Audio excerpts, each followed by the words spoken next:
As a fundamental aspect of our system of self-government, American citizens should be able to count on being able to cast their votes in local and federal elections. The coronavirus pandemic has put our country in uncharted waters.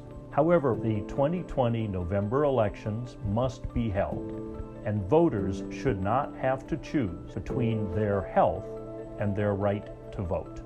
The date of the general election is mandated by federal law, and the start and end dates of congressional and presidential terms are set by the U.S. Constitution. So we need to start preparing all the measures that will be necessary to enable voters to cast their votes on or before November 3, including absentee ballots from home. It is estimated that $2 billion in new federal funding is the minimum necessary. This funding would cover the cost of several policy solutions states can and should take now to ensure we can hold a secure, accessible, and safe election in November. One of the most important things that we can do to protect everyone's right to vote this fall amidst the pandemic is making sure that every state has multiple options for voter registration, especially voter registration online. 39 states currently offer online voter registration, but many still don't. Since registration is the first step in casting your ballot, we need to make sure that voters have the option to register to vote safely and securely from their own home. In today's uncertain times, we need to make sure that we have as many ways available that are safe for Americans to cast a ballot, especially come this November. Most states now have the option for any American to apply for a vote-by-mail ballot, but about 17 states still require you to have a quote-unquote excuse in order to ask for an absentee ballot.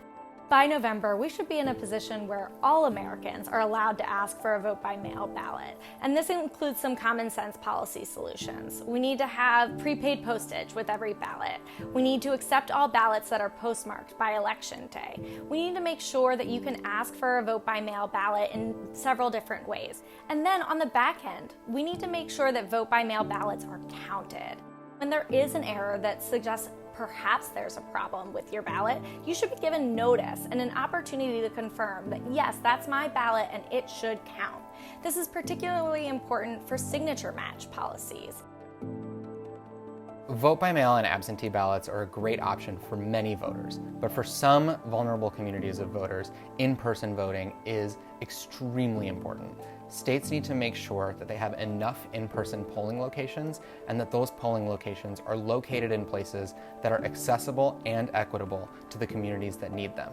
States also need to make sure that those polling locations have enough resources for their communities and that they recruit a sufficient number of poll workers.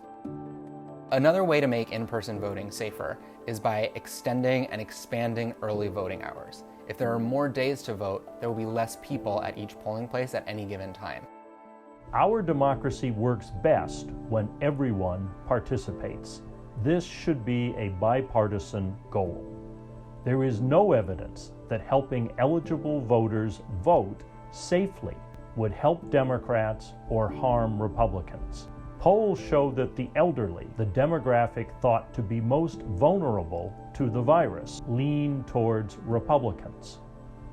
The important thing is for Congress to act now. Every day of preparation for voting in November is precious.